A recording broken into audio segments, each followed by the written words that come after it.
Today we're making homemade Oreo cinnamon rolls.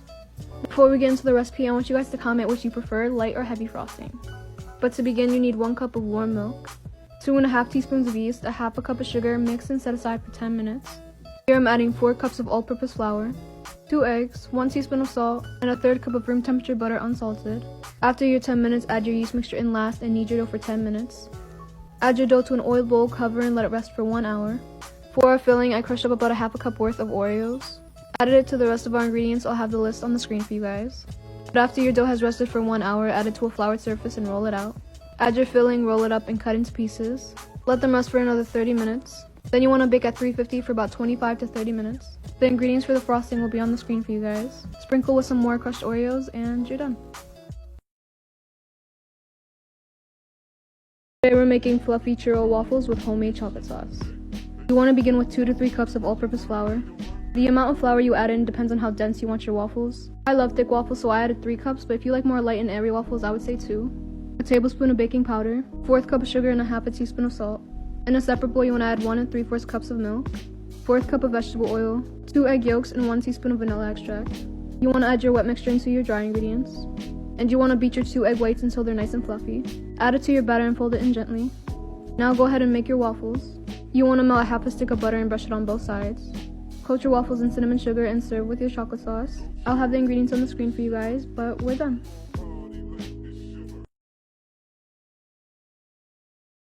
Today we're making cream cheese and strawberry jam danishes. You want to start off with 1 cup of warm milk, 2.5 teaspoons of yeast, 1/3 cup of sugar, mix and set aside. In your mixer bowl attachment, you want to add 4 egg yolks, 4 cups of all-purpose flour and 2 tablespoons of sour cream, a half a teaspoon of salt, and 6 tablespoons room temperature butter unsalted. After about 10 minutes, add your yeast mixture in last and knead your dough for 15 minutes. Add your dough to an oiled bowl, cover and let it rest for 1 hour. You want to separate your dough into about 10 dough balls. Here I'm showing you the cream cheese filling. I have all the ingredients listed on the screen for you guys, as well as the crumble that we're going to top our danishes with as well. You want to pat your dough down gently and then create a little divot. Brush on some egg wash and you want to add to a prepared baking sheet. Fill with your cream cheese filling, some strawberry jam, and your crumble. Bake at 350 for about 18 to 20 minutes and you're done. Today we're making caramel stuffed chocolate snickerdoodles. You want to begin with 1 cup of packed brown sugar, a half a cup of sugar and 1 stick of unsalted butter chopped. You want to beat your butter and sugar together for about 3 minutes. Then you want to add in 2 eggs, 1 at a time, 2 3/4 cups of all-purpose flour, 1/4 cup of cocoa powder, 3/4 teaspoon of salt and baking soda, 1 tablespoon of cornstarch, and a half a teaspoon of cinnamon. Stuff with soft caramel candies and roll in cinnamon sugar, and we're going to bake at 350 for 18 minutes. Today we're making mozzarella stuffed jalapeno and cilantro pull-apart bread. Like always, we're going to start off with our dough. 2 tablespoons of yeast, 4 tablespoons of sugar, 3 tablespoons of dry milk, 2 cups of all-purpose flour, and 2 cups of warm water. Mix and you want to let it sit for 10 minutes. After 10 minutes, you want to add in 3 more cups of all-purpose flour, 1 teaspoon of salt, and a half a cup of olive oil. Knead your dough for 10 minutes, then you want to add it to a floured surface. And you want to create about 14 dough balls. For our filling, I have about a cup of mozzarella cheese, 2 minced jalapenos, and a handful of freshly chopped cilantro. You want to stuff your dough, then add them to a prepared baking sheet. Brush with egg wash, and then you want to bake at 365 for 20 minutes, then 10 more minutes with tinfoil on. Here I'm mixing up our little butter mixture. 5 tablespoons of melted butter, 1/4 teaspoon of salt, teaspoon garlic powder, and freshly chopped cilantro, and you're done. Today we're making salted caramel stuffed chocolate chip and pretzel cookies. You want to start with 1 cup of brown sugar, a half a cup of white sugar, and 1 stick of cold butter chopped. Beat your butter and sugar together for about 3 minutes. Add 2 eggs, 1 at a time, and 1 teaspoon of vanilla extract. Then add 3 cups of all-purpose flour, 3/4 teaspoons of baking soda, half a teaspoon of salt, and 1 tablespoon of cornstarch, half a cup of chocolate chips, and a handful of pretzels. Stuffing our cookies with soft caramel candies, topping with pretzels and flaky salt. Bake at 350 for about 17 to 20 minutes, and you're done. Today we're making Arayas. It's a Middle Eastern style street food, basically pita bread stuffed with meat. And if you want the recipe for the pita bread, it's in my last video. You want to start by grating 1 onion and 2 tomatoes. And you also want to mince 1 bell pepper and 1 jalapeno. Here I have about 2 pounds of ground beef in a large bowl. Add in all of your veggies. And we're going to season with a tablespoon of salt, a teaspoon of allspice and curry, as well as a teaspoon of black pepper and garlic. Add a third cup of pomegranate sauce. You can find it in your local Middle Eastern market. Mix everything together well with your hands, then you want to grab your pita bread. Again, the recipe is in my last video, but you want to open it up about halfway. Add a very thin layer of your meat. Brush olive oil on the top and the bottom and bake at 450 for about 8 to 10 minutes. Serve with shefta and you're done. Today I'm going to show you guys how to make chicken fajita pasta. We're going to start off by preparing all of our veggies. I have 3 bell peppers chopped, 1 green, orange, and red, 6 cloves of garlic minced, 1 medium onion chopped, as well as about 6 boneless chicken thighs cubed. After we're done preparing our veggies, we want to cook our pasta. Put a large pot of water on the stove, add a generous amount of salt. Once it starts boiling, add in 1 bag of penne pasta and let that boil. To cook our chicken thighs, I added some olive oil, seasoning our chicken with taco seasoning, garlic powder, onion powder, oregano, as well as black pepper. Once your chicken is cooked, set to the side. In the same pot that we boiled our pasta, add some olive oil and we're going to saute our onion and garlic for about 2 minutes. After those 2 minutes, add in the rest of our veggies and let that saute for about 5 minutes. Here I'm adding 2 cups of chicken broth and 2 cups of heavy cream. Half a cup of shredded cheddar cheese is optional. I added in about a tablespoon of cornstarch mixed with some water just to thicken it up a little bit. I season one more time with my taco seasoning, garlic powder, black pepper, and salt. Start off with a tablespoon and just keep adding honestly until you like how it tastes. Today I'm going to show you guys how to make the perfect homemade brownies. You want to start off by grabbing a bowl and we're going to sift in 1 cup of flour, as well as a half a teaspoon of baking powder, a half a teaspoon of salt, sifting in a half a cup of cocoa powder, 1 teaspoon espresso powder, mix and set aside. In a clean bowl, we're going to add a cup and a half of sugar, 3 tablespoons of vegetable oil, 2 eggs and 1 egg yolk, 1 1/2 sticks melted butter unsalted.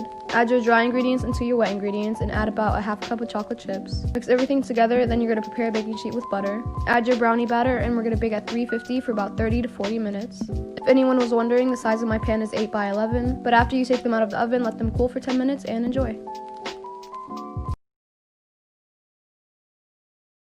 Today we're making the Cheddar Bay biscuits from Red Lobster, but 10 times better. They're super simple to make and taste incredible. So to begin, you want to add 2 cups of flour to a bowl, 1 teaspoon baking soda, 2 teaspoons baking powder, a half a teaspoon of salt as well as onion powder, and 1 teaspoon of garlic powder. You want to whisk all of your dry ingredients together. Now here I have 1 stick of cold butter. You want to knead your flour and butter together with your hands. You can use a stand mixer if you'd like, but I know a lot of you guys don't have one, so I'm trying to be mindful of that. You want it to resemble a sand-like texture. Then you want to add in 1 cup of shredded cheddar cheese, a handful of parsley, as well as 1 cup of buttermilk. You can also use regular milk if you'd like. Mix until everything is well combined, then grab a baking sheet, spray with oil, then you want to plop on a large spoonful onto your tray. You don't want them to be perfectly round, so don't worry about that. And you want to bake at 400 for 16 to 18 minutes. Finish them off by brushing on my butter mixture, and you're ready to enjoy. Full written recipe will be on my Instagram tomorrow. Today I'm going to show you guys how to make the fettuccine alfredo from Olive Garden, but 10 times better. And if you want the recipe for these Texas Roadhouse rolls, they're in my last video. You want to begin by mincing your onion and garlic. Here I have 1 small onion minced as well as a handful of garlic. Adding them to a heated pan with some olive oil. You want to saute them until your onions become nice and translucent, and also when they give off that beautiful aroma. Add a half a stick of butter and let it melt. Also, don't forget to boil your pasta early on, so our sauce and our pasta can be done at the same time. But back to our sauce, our butter has melted. I added a half a pack of cream cheese, about 2 cups of heavy cream, a half a cup of Parmesan cheese, a handful of chopped parsley, seasoned with about a teaspoon of onion powder, garlic powder, salt, and black pepper. Added in 1/4 cup of pasta water. Let my sauce come to a boil and then added in my pasta. Give your pasta a taste, see if it needs any more salt. Then go ahead and plate your pasta. I topped mine with some more parsley. Enjoy with your rolls. The recipe for the rolls will be up tomorrow on my Instagram and the pasta will be up the next day. Today I'm going to show you guys how to make conchas, otherwise known as Mexican sweetbread. And to begin, you need a half a cup of warm milk, 3 teaspoons yeast, a half a cup of sugar, mix and set aside. In our mixer bowl attachment, we're going to add 3 2/4 cups of all-purpose flour, half teaspoon of salt, 1 stick room temperature butter, 1 egg and 1 egg white, 1 tablespoon vanilla extract, adding in our yeast mixture in last and kneading our dough for 10 minutes. Then you want to add your dough to an oiled bowl and you want to let it rest for 1 hour. While our dough is resting, we're going to make our topping. Added a half a cup of shortening, a half a cup of powdered sugar, 1 cup of flour, and combine all of the ingredients with my hand. Form your topping into a ball and set to the side. Now after 1 hour, add your dough to a floured surface. You want to make about 9 dough balls. Here I'm rubbing shortening on each one. Then I separated our topping into 9 balls as well. Flattened them gently and then I added them to the top of our conchas. I created the shell design with a butter knife. I brushed some shortening onto a baking sheet, covered them with a towel. You want to let them rest for another 30 minutes. After 30 minutes, you want to bake at 375 for 18 minutes. And you're done. Full written recipe will be on my Instagram. Today I'm going to show you guys how to make Olive Garden's chicken gnocchi soup. but better. You want to start off by preparing your veggies. Here I have 4 ribs of celery chopped, 1 large carrot grated, a half of a large onion, and about 6 cloves of garlic minced. Add some olive oil to a pot, and you want to saute your veggies for about 4 minutes on medium heat. Here I have 1 large chicken breast cooked and seasoned with garlic powder, salt, and black pepper. Also added in about 4 cups of chicken broth, and seasoned my soup with about a teaspoon of garlic powder, onion powder, black pepper, salt, and thyme. Mix everything together and let it come to a boil. Once it comes to a boil, go ahead and add in your gnocchi. Boil for about 3 minutes, then lower the heat, cover, and cook for 10 minutes. After your 10 minutes, you want to add in 2 cups of half and half. I also mixed together about a tablespoon of cornstarch and water and added it to my soup just to thicken it up a little bit. Turned off the heat and threw in about 2 handfuls of spinach, and we're done. Finish off your soup with some Parmesan cheese. If you would also like the recipe for the breadsticks, it will be up today as well. We are making chicken and waffle sliders. This is the perfect thing to make if you're having a little dinner party or a brunch, so let's get right into it. Here I'm adding 2 cups of flour, a heaping tablespoon of cornstarch, a little bit of baking soda along with all of the seasonings that I'm showing here. I'll list them in the comments for you guys, but my Instagram already has the written recipe up if you're interested. How many seasonings you use really depends on how spicy you want your chicken, so keep that in mind as well. Give that a good mix, then we're going to go straight into our buttermilk mixture. Here I'm adding a cup to a cup and a half of buttermilk, along with some garlic, salt, black pepper, and an egg. After you're done with that, then we're going to go ahead and get straight into our chicken. I use chicken thighs for this recipe, and to season I use the juice of half a lemon, paprika, garlic powder, Italian seasoning, and drizzle with a little bit of olive oil. Now go ahead and give that a good mix. We're going to take our chicken thighs right into our buttermilk mixture, like so. Then straight from our buttermilk, we're going to add it to our flour. Now you're going to fry your chicken on medium heat for about 8 minutes. Get your waffles ready and cut them into individual pieces. Stack your waffles in your chicken, and you're done. Today we're making cream cheese and jam danishes. You want to start off with 1 cup of warm milk, 2.5 teaspoons of yeast, 1/3 cup of sugar mixed and set to the side. In your mixer bowl attachment, you're going to add 4 egg yolks, 4 cups of all-purpose flour, 2 tablespoons of sour cream, a half a teaspoon of salt, and after letting your yeast mixture sit for 10 minutes, go ahead and add it in last. We're going to knead our dough for 10 minutes. After 10 minutes, you want to add in 6 tablespoons of room temperature butter and knead again for another 10 minutes. Add your dough to an oiled bowl, cover and let it rest for 1 hour. For our filling, I have 2 blocks of room temperature cream cheese, half a cup of sugar, and a tablespoon of vanilla extract. And here I'm showing you the toppings that I'm going to use, and I also made a crumble. Once our dough is done resting, go ahead and flour your surface. Add your dough, and we're going to create 10 dough balls. Now when it comes to filling your danishes, you want to flatten down your dough slightly. Take the bottom of a cup and create a little divot. Brush on some egg wash, and then we're going to fill in with our cream cheese filling. Adding my toppings, add your danishes to a prepared baking sheet and bake at 350 for 30 minutes. Brush with some melted butter, and you're done. Written recipe will be on my Instagram. Today we're making garlic butter and herb stuffed crust pizza.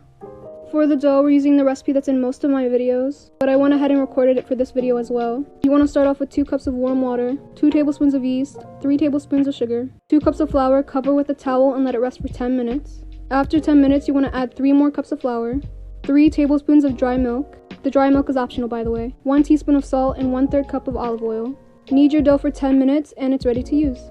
Go ahead and flour your surface and add your dough. Cut 4 equal parts and create them into dough balls. I like to roll out my dough pretty thin. If you like your pizzas to be thicker or fluffier, you don't have to roll it out as thin as I did.